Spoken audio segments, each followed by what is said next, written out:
Selamat pagi Bapak Ibu saudara sekalian. Apa kabar hari ini? Sehat, luar biasa dan penuh berkah. Iya. Ya, Bapak Ibu saudara sekalian, semoga ini lancar. Lancar saudara. Ya, saudara-saudara, tokoh penting hari ini yang diangkat bukanlah manusia. Tapi sentralnya ada pada seekor hewan yang disebut domba. Ya. Seekor domba. Bapak Ibu saudara sekalian, mengilustrasikan umat Tuhan, saudara dan saya, sebagai seekor domba, itu adalah sebuah pilihan yang sangat cerdas menurut saya. Adalah sebuah pilihan yang sangat pas, sangat cocok. Walau kadang di antara kita tidak suka diilustrasikan sebagai domba. Kenapa, saudara? Domba tidak punya tanduk, jadi nggak bisa nyeruduk. Domba nggak punya taring. Jadi kalau gigit malah geli. Ada yang pernah digigit domba, saudara? Nggak ada taringnya, saudara. Nggak ada. Kalaupun gigit, nggak berbisa, saudara. Nggak kayak ular tuh, berbisa. Domba nggak punya cakar. Ya, jadi nggak akan melukai saudara. Nggak bakal. Nggak punya sayap, nggak punya paruh. Pokoknya binatang yang lucu deh, unyu-unyu, lemah. Nah kadang-kadang kita nggak suka, saudara. Ya. Bahkan dalam simbol-simbol klub olahraga misalkan. Simbol-simbol yang menunjukkan kekuatan di dunia militer misalkan. Hewan-hewan yang dipilih sebagai simbol, nggak ada yang domba, saudara. Nggak ada. Ya. Harimau, gitu ya, beruang, Raja Wali, macam itu ya saudara ya. Kalaupun makhluk mitologi, naga, nggak ada saudara ya. Ormas, gitu. Ormas preman misalkan itu. Logonya domba, ya, sama gambar lope-lope, nggak ada saudara ya. Nggak sangar, nggak nakutin. Ya. Maka tidak banyak orang suka diilustrasikan sebagai domba, saudara. Namun Bapak Ibu saudara sekalian, nah ini dia. Karena domba hewan yang lemah, maka domba selalu punya apa, saudara? Gembala. Terserah saudara. Terserah saudara. Kalau nggak mau disebut domba, memang nggak perlu gembala buat saudara. Yang perlu pawang. Pawang sama gembala beda, saudara. Betul nggak? Pawang tuh biasanya bawa cambuk, bawa pukulan untuk menjinakkan seekor binatang yang perlu pawang. Kadang dipukul, ya kan? Kadang diseret-seret, kadang dirantai. Domba mah nggak perlu begitu, saudara. Betulan, nggak perlu begitu. Domba udah jinak dari sononya, sehingga untuk membuatnya nurut, nggak perlu dikerasin. Hanya gembala cukup berulang-ulang menyuarakan suaranya. Dan terserah si gembala. Misalkan, maaf, gembala milih suara gini, yut, gitu. Berulang-ulang gitu, saudara ya. Itu seminggu, kalau itu suara itu berulang-ulang, nanti kalau si gembala yut, gitu. Datang tuh dombanya. Nggak susah, saudara. Tidak susah. Nah untuk itulah Bapak Ibu saudara sekalian, di Alkitab kisah tentang hubungan gembala dan domba itu sangat banyak. Karena ilustrasi itulah yang Tuhan pilih untuk menggambarkan hubungan saudara dan Tuhan. Misalkan Mazmur yang kita nyanyikan tadi. Yang kita daraskan tadi. Tuhan adalah gembala yang baik. Ya, itu sebuah syair, lirik, nyanyian, bacaan yang sangat indah. Sangat indah, saudara ya. Apalagi kalau kita sampai di bagian sekalipun aku berada di dalam lembah kekelaman. Dombanya mengatakan apa, saudara? Tidak takut bahaya. Sebab apa? Tongkat dan kenapa ada tongkat, kenapa ada gada, saudara? Kalau tongkat gembala udah pasti untuk menjaga dombanya. Dan tongkat gembala itu dibuat khas, saudara ya. Di ujungnya melengkung. Kenapa melengkung, saudara? Untuk narik leher domba. Itu ukurannya pas leher domba tuh. Ayo sini gitu, saudara. Ya, itulah makanya dibuat melengkung. Lah gada buat apa? Mukulin domba? Bukan, saudara. Buat mengusir pemburu domba. Makanya nggak takut bahaya. Saudara, pada saat saya jalan-jalan ke Israel, kemudian rombongan saya terlambat untuk berangkat menuju ke Israel. Dari Mesir ke Israel. Sehingga lewat jalan darat. Nah, Bapak Ibu saudara sekalian, karena ada keterlambatan, rupa-rupanya saudara, jalan darat dari Mesir ke Israel itu harus melewati jalan yang bukan ribuan lagi, jutaan tahun yang lalu ya sudah ada, yaitu padang pasir. Hanya bedanya sekarang ada jalan aspalnya. Ada lampunya pun kira-kira setelah 500 meter baru ada satu. Kadang-kadang lampu itu pun rusak. Nah lalu tour guide terpaksa memperlambat gerak dan berhenti di satu tempat. Ngapain, saudara? Nyewa tentara. Iya. Karena udah terlalu malam, bahaya. Sangat berbahaya. Karena sudah menjelang maghrib, saudara. Menjelang jam 6 lewat lah. Gitu. Ya sudah, kami nunggu dulu, lalu tanya-tanya, kenapa Pak? Nggak lanjut, gitu ya. Tunggu sebentar, kami terpaksa nyewa tentara. Nah, lalu datanglah serombongan tentara, pakai mobil dengan tembakannya begitu rupa, lalu dia berada di depan kami. Nah, di perjalanan udah gelap. Lalu sang tour guide bertanya gini, Bapak Ibu lihat kanan kiri? Ya lihat. Apa yang dilihat? Gelap. Dia bilang. Nah, gelap, susah. Nah, jadi ketika Mazmur 23 berbicara tentang berada di tempat yang gelap. Itu bayangannya, saudara, adalah seperti yang kami lihat waktu itu. Gelap sekali. Menakutkan. Sepi sekali. Dan panas atau dingin, saudara? Panas atau dingin? Dingin, saudara. Ya di padang pasir itu kalau malam dingin. Makin mencekam. Itulah yang dimaksudkan dengan lembah kekelaman. Saya bisa membayangkan. Itu betul-betul mencekam dan menakutkan. Tapi si domba dengan tegar mengatakan, aku tidak takut bahaya. Padahal waktu saya lihat, betulan, saudara. Jarak pandangnya itu hampir 1-2 meter saja. Gelap gulita. Makanya tour guide-nya nggak berani. Daripada kami digorok di tengah padang pasir, karena telat ya harus keluar duit nyewa tentara, saudara, untuk memandu sampai tujuan ke Sinai waktu itu sebelum masuk ke Israel. Baik, kita akan lanjutkan Bapak Ibu saudara sekalian. Sekali lagi kisah hubungan gembala domba itu banyak sekali. Di Perjanjian Baru kita mendengar istilah kita diutus menjadi domba di tengah-tengah serigala. Kalau di Perjanjian Lama, Daud disebut juga gembala yang baik, yang terampil karena sigapnya dalam menjaga domba-dombanya. Yang unik, saudara, adalah Yesus pun disebut anak domba Allah. Seperti bacaan di dalam Wahyu tadi. Ya. Yesus pun diberi gelar anak domba Allah. Dan di satu sisi, Yesus disebut gembala yang baik. Peran yang sangat unik, saudara. Peran yang sangat unik.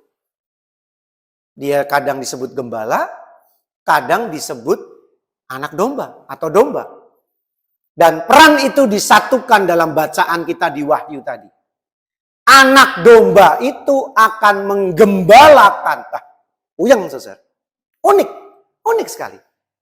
Status Yesus di saat yang sama menjadi anak domba.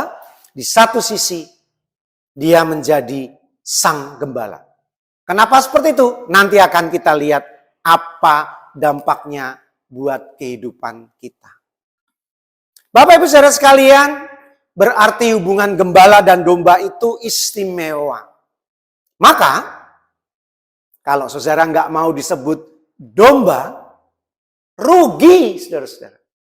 Apalagi dalam bacaan kita tadi, Tuhan menyebut para ahli-ahli Taurat, imam-imam, ya, imam-imam kepala, disebut oleh Tuhan Yesus, engkau tidak termasuk domba-dombaku. Aduh, rugi saudara.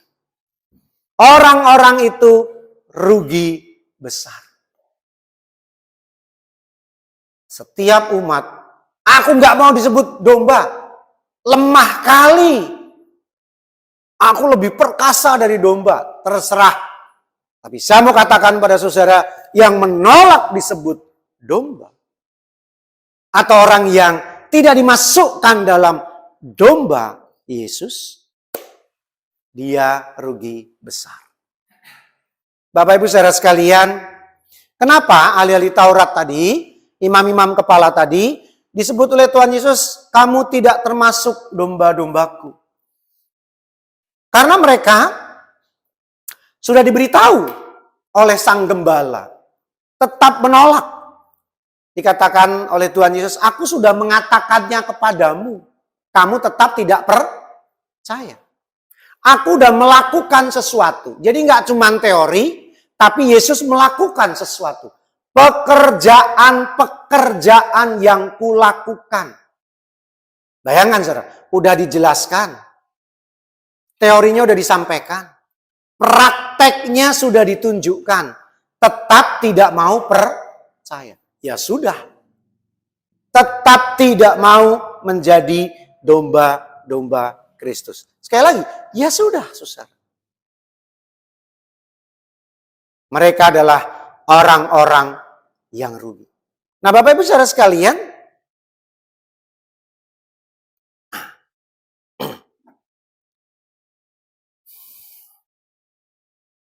ilustrasi domba yang menolak itu, barangkali ada beberapa hal, saudara. Satu, kenapa ketika sang gembala sudah melatih, memanggil, misalkan yut, gitu, tetap gak datang. Padahal udah seminggu dilatih, tetap gak datang. Ada beberapa hal, saudara. Barangkali memang dombanya budak, bisa jadi. Ya, padahal udah dipanggil, udah dilatih, tetap gak mau datang. Barangkali nggak budak sih, dia dengar. Tapi barangkali dombanya nakal. Bisa kan saudara ya? Dombanya nakal. Bisa saja.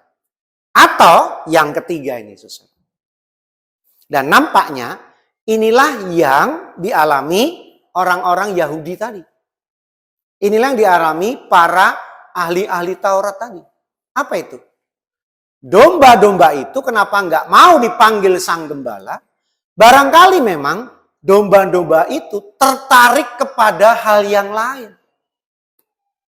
Dan itu adalah jawaban yang paling tepat apa yang dialami oleh imam-imam kepala itu.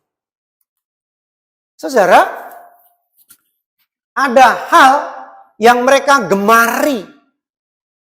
Sayangnya, yang mereka gemari adalah bukan gembala yang agung. Yang mereka gemali adalah bangunan fisik. Apa itu? Bait Allah. Jadi Bapak Ibu saudara sekalian, pada saat itu sedang ada hari raya. Saudara masih ingat tadi hari raya apa? Penahbisan Bait Allah. Nah, penahbisan Bait Allah. Kenapa sih Bait Allah ditahbiskan lagi? Diresmikan lagi. Nah, saudara bisa baca secara singkat atau nanti selesai ibadah ini, saudara bisa lihat di Google kayak atau di ChatGPT, saudara bisa mendapatkan informasi lebih lengkap.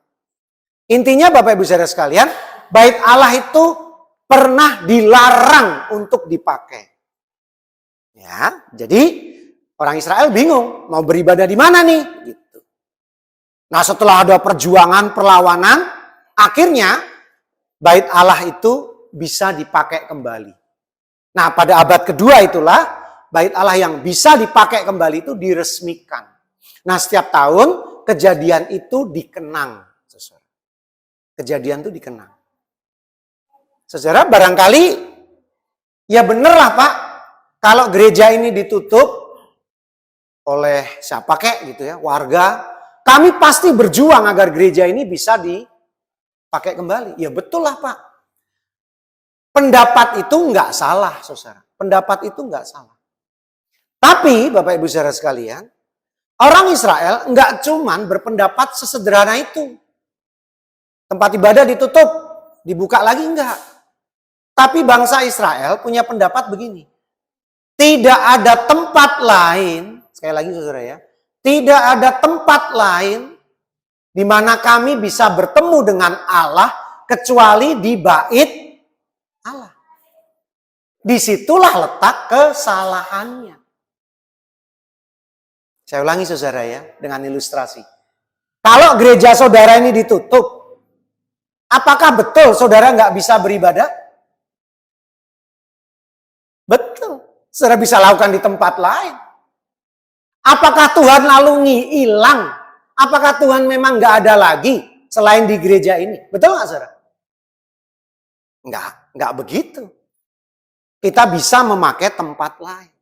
Nah, disitulah letak persoalannya. Bangsa Israel sudah terlanjur memberhalakan bait Allah. Mereka terlanjur memberhalakan bait Allah. Tidak ada bait Allah, tidak ada Tuhan. Ya enggak gitu kali. Ya kan? Udah pasti salah. Maka yang mereka sampaikan kepada Tuhan Yesus itu sebetulnya lebih ungkapan kemarahan, saudara. Bukan pertanyaan. Kan nadanya bertanya ya, kamu tuh Mesias bukan? Ya, seakan-akan nadanya begitu ya, saudara ya. Tapi sebetulnya bangsa Israel sedang menegur. Aku nggak butuh kamu, hei Yesus. Karena kami sudah punya apa tadi? Bait Allah. Kami udah punya bait Allah. Disitulah Tuhan kami. Disitulah sumber keselamatan kami. Kami nggak perlu kamu. Maka pertanyaan itu semacam pertanyaan basa-basi. Kamu Mesias bukan? Kalau Mesias, kami ikut kamu. Walaupun sebetulnya itu sebuah pertanyaan yang nggak perlu dijawab. Apapun jawaban Yesus, terbukti kan? Yesus tetap ditolak. Karena bagi mereka, Tuhan sudah ada. Bagi mereka, keselamatan sudah ada. Bagi mereka, tidak ada lain juru selamat. Kecuali apa yang ada di dalam bait Allah. Maka sebetulnya ya mereka sedang ingin mengatakan, hei Yesus, kamu jangan ngaku-ngaku Mesias, sana pergi. Enyah dari sini. Menyingkirlah dari sini. Ya. Yang lainnya cuma sekedar basa-basi. Kami bingung. Enggak. Mereka udah mantap hatinya. Kepada bait Allah. Padahal Yesus melengkapi bait Allah. Yesus Mesias sang juru selamat. Ditolak, saudara. Apapun ucapannya, enyah, pergilah. Sehingga Bapak Ibu saudara sekalian, nah, apapun yang Yesus lakukan mental, saudara. Ketertarikan orang Israel tidak pada sang gembala, tapi kepada yang lain. Bahkan ketika Tuhan Yesus melakukan banyak mujizat, Tuhan Yesus menunjukkan banyak kasih, Tuhan Yesus menunjukkan banyak hal yang mempesona, enggak membuat mereka tertarik, Bapak Ibu Saudara sekalian. Hati mereka sudah terlanjur dikeraskan. Tidak ada Allah lain selain yang ada di dalam bait Allah. Yesus Sang Gembala Agung, Yesus Sang Gembala yang baik, tetap ditolak. Apapun. Bahkan, kalau saudara perhatikan gambar yang saya pilih, ini kan orang buta sejak lahir. Ya, orang buta sejak lahir, saudara. Ini pun kalau saudara baca kisahnya, akhirnya jadi sumber konflik enggak, saudara? Iya kan? Orang tuanya dipanggil lah, ya, untuk memastikan, benar nggak nih anakmu? Iya anakku. Betul nggak dia buta dari kecil? Orang tuanya bilang apa? Tanya aja sendiri, dia udah gede. Intinya mau cari ribut, saudara. Orang Israel intinya ingin menolak Yesus, saudara. Padahal ini berkat, betul nggak, saudara? Orang buta, maaf ya, saya pakai istilah yang kurang tepat, cacat, dipulihkan. Kan harusnya semua orang happy ya, saudara. Puji Tuhan. Lalu mulai apa? Tertarik, siapa sih kamu? Mulai tergoda, siapa sih kamu? Membawa kesembuhan, membawa pemulihan. Ini enggak, saudara. Dicari-cari masalah. Memang intinya mereka tidak mau menerima Yesus. Padahal, apa tadi saya katakan, saudara? Menolak Sang Gembala ini rugi besar.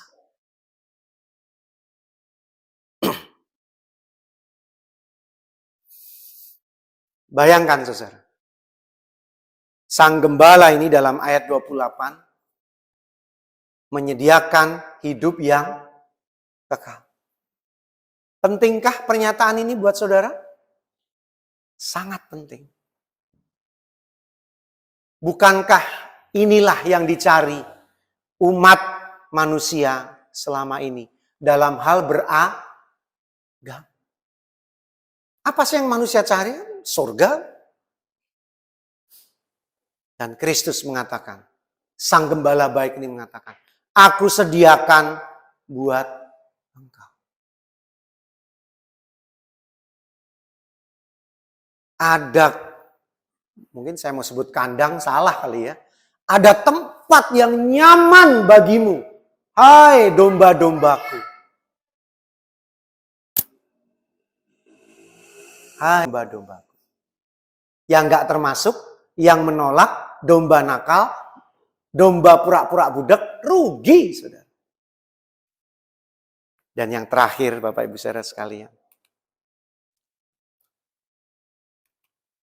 Kok belum bergerak? Nah, ini dia, saudara.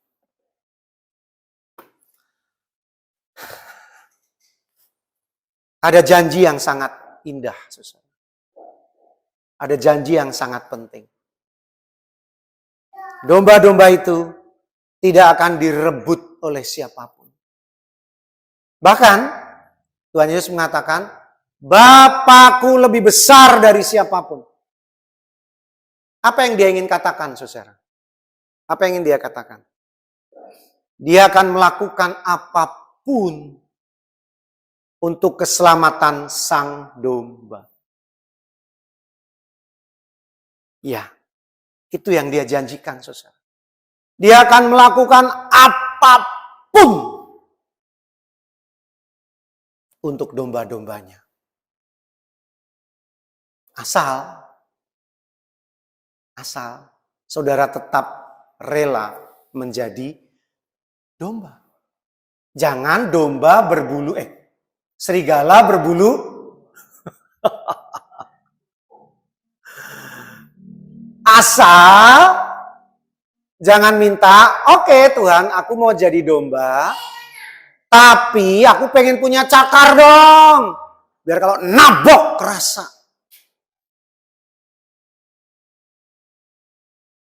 Oke Tuhan, aku mau jadi domba. Tapi buat mulutku berbisa. Untuk nipu. Untuk menggigit. Untuk menyakiti. Domba apa kok berbisa? Nggak ada. Oke Tuhan, aku tetap mau jadi domba. Tapi kepalaku harus bertanduk. Ya kambing kalau bertanduk. Betul gak saudara? Biar dia seruduk sana, seruduk sini. Biar gak diremehkan. Biar aku bisa petentang. Biar orang gak gampang negur aku. Nih lihat tandukku. Gak bisa, saudara. Tidak bisa. Domba adalah domba dengan keadaannya. Hanya satu keistimewaan seekor domba. Apa, saudara? Mempunyai gembala. Belajarlah menerima keadaan saudara. Menjadi domba yang lemah. Domba yang tidak banyak bisa melakukan perlawanan. Domba yang gampang sekali ditaklukkan oleh hewan lain. Tapi domba-domba itu tahu di mana gembalanya. Suara sang gembala selalu memanggilnya untuk datang, untuk didekap, untuk dipangku. Cari tahu suara gembala itu. Maka apa yang menjadi alasan buat saudara dikatakan domba lemah tidak akan lagi membuat saudara pusing dengan itu. Karena setiap domba yang lemah punya gembala yang perkasa, baik, dan luar biasa. Amin. Mari kita merenungkan.